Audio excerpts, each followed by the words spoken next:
আসসালামু আলাইকুম guys, welcome back to new blog. তো দেখেন, এই যে সাইকেল চালাইতেছি আর ব্লগ করতেছি।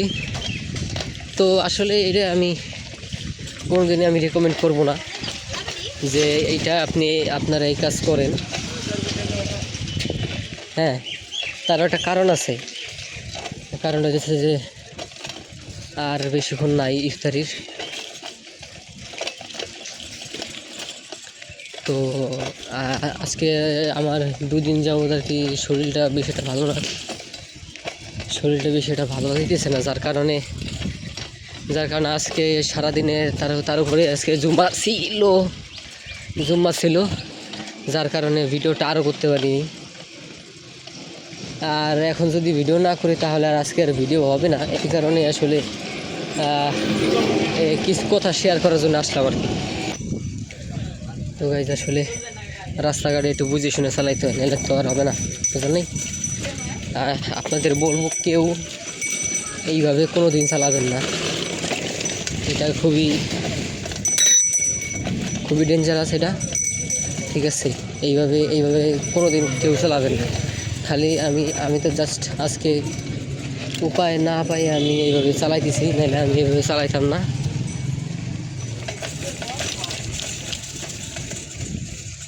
ঠিক আছে, তারপরে আমি কোনো দিনই চালাইতাম না এইভাবে। আর এমনকি এটা আমার ফোনের উপরও রিস্ক। ওয়াও, কি সুন্দর! এটা সূর্য মানে কি বলে, এটা সূর্য ডুবতেছে আর কি। তো এখন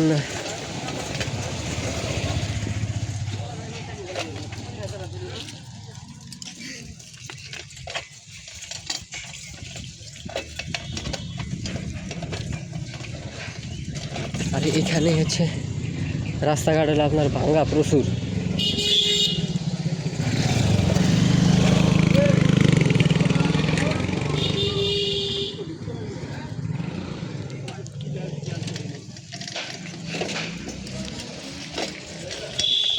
তো মনে করেন যে এভাবে আর কি করতেছি।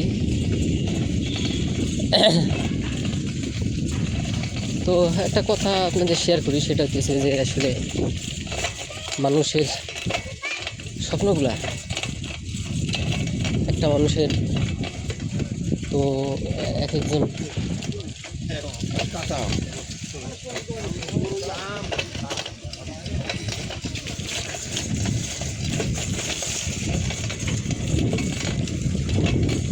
মানুষের এক একটা স্বপ্ন থাকে, তাই না?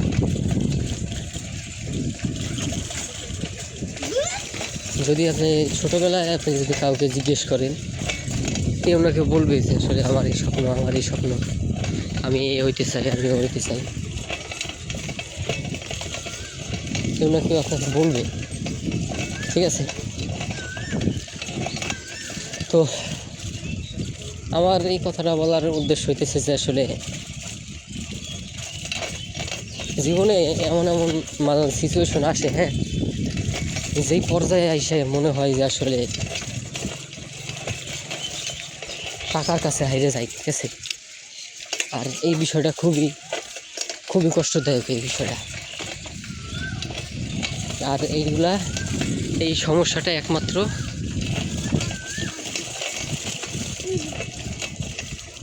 একমাত্র মিডল ক্লাস ফ্যামিলির ছেলেরা বুঝবে।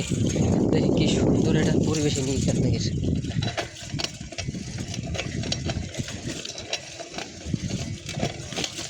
এই জায়গাটা হচ্ছে তেঁতুলতলার পরে আর কি। তো গাইজ, আসলে মূলত আপনারা জানেন, গাইজ, অনেক সময় গাড়ি বাঙালিরা কীভাবে চালায়। তো ওই কারণে আর কি একটু ওইভাবে করা লাগে আর কি, পজ করা লাগে। যাই হোক, তো গাইজ, আসলে মেলা কষ্ট করলাম, ভাবলাম যে মানে এইভাবে চালাই কথা বলা যায় না, ঠিক আছে? তো এইভাবে আর কি এক জায়গায় দাঁড়ায় তারপরে বললাম আর কি। তো মূলত যেটা বলতেছিলাম সেটা হচ্ছে যে স্বপ্ন এমন একটা জিনিস যে আসলে সবাই পারে না। আর গরিব মানুষ আমরা সব জায়গায় হাইরে যাই, খালি একমাত্র হাইরে যাই এই টাকার কাছে। কষ্ট কষ্ট করতে বলে, কষ্ট করি, কিন্তু কিন্তু শেষমেশ তো সেই সেই টাকাই টাকাই টাকা টাকা টাকা। আজকে একটু ইমোশনাল কথা বলতেছি গাইস, সরি, বাট এই আর কি জীবনটা মনে হইলো আর কি একটু শেয়ার করি আপনাদের কাছে। দেখছেন এখনই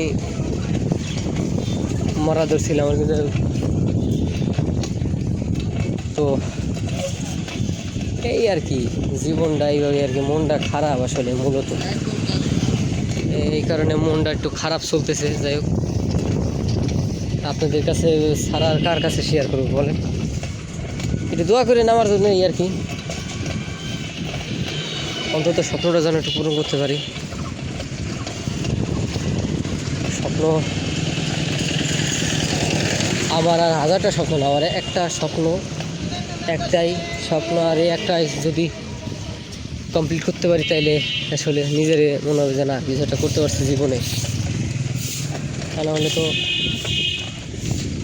মনে করেন আসলে আপনি একটা এক্সাম্পল দিই, সিম্পল একটা এক্সাম্পল, সেটা হইতেছে আপনার একটা কাজ পছন্দ, আপনি সেটা করতে পারতেছেন না বা সেটা করার আপনি সুযোগ পাইতেছেন না। এখন আপনি অন্য একটা কাজে আছেন, এখন ছেলে মানুষ, অবশ্যই কাজ করতে হবে, কাজে থাকতে হবে। এখন আপনি যেই কাজটা এখন করতেছেন বর্তমানে, ওই কাজ থেকে আপনার যেই পরিমাণ স্যালারি দরকার বা যেই পরিমাণ টাকা দরকার, অর্থ দরকার, আপনি সেটা পাইতেছেন, কিন্তু তারপরও ওয়েট এক মিনিট, রোজাদার ব্যক্তিদের জন্য রয়েছে। তো যেই পরিমাণ অর্থ আপনার দরকার আপনি সেই পরিমাণ পাইতেছেন, কিন্তু তারপরও আপনার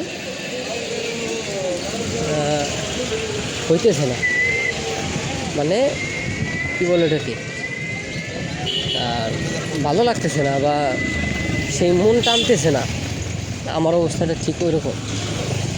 তো যেই কাজটা ভালো লাগে বা যেটা মানে আমি করতে চাইছি, ছোট থেকে বড় হইলাম, স্বপ্ন দেখলাম ওইটা করা, ওটা যদি না পারি করতে, তাহলে তো আসলে একটা জীবনে একটা আফসোস থেকে যাবে না। জীবন তো একটাই, মরে গেলেই তো গেল, সব গেল। মরে গেলে তো তখন সেটা তো আবার আর এক চ্যাপ্টার শুরু হয়ে যায় মরার পর, তো ওইটা তো কথা না। কিন্তু বাইসে থাকতে আসলে কিছু তো একটা করার দরকার, তাই না? যদি স্বপ্নই না পূরণ করতে পারি তাহলে কেমনি কী হলো বলেন? যাই হোক গাইস, একটু আমার জন্য দোয়া করেন, এই আর কি। আজকে আর বেশি কিছু শেয়ার করতে পারলাম না, দুঃখিত। দেখা অন্য কোনো ব্লগে। আল্লাহ হাফিজ।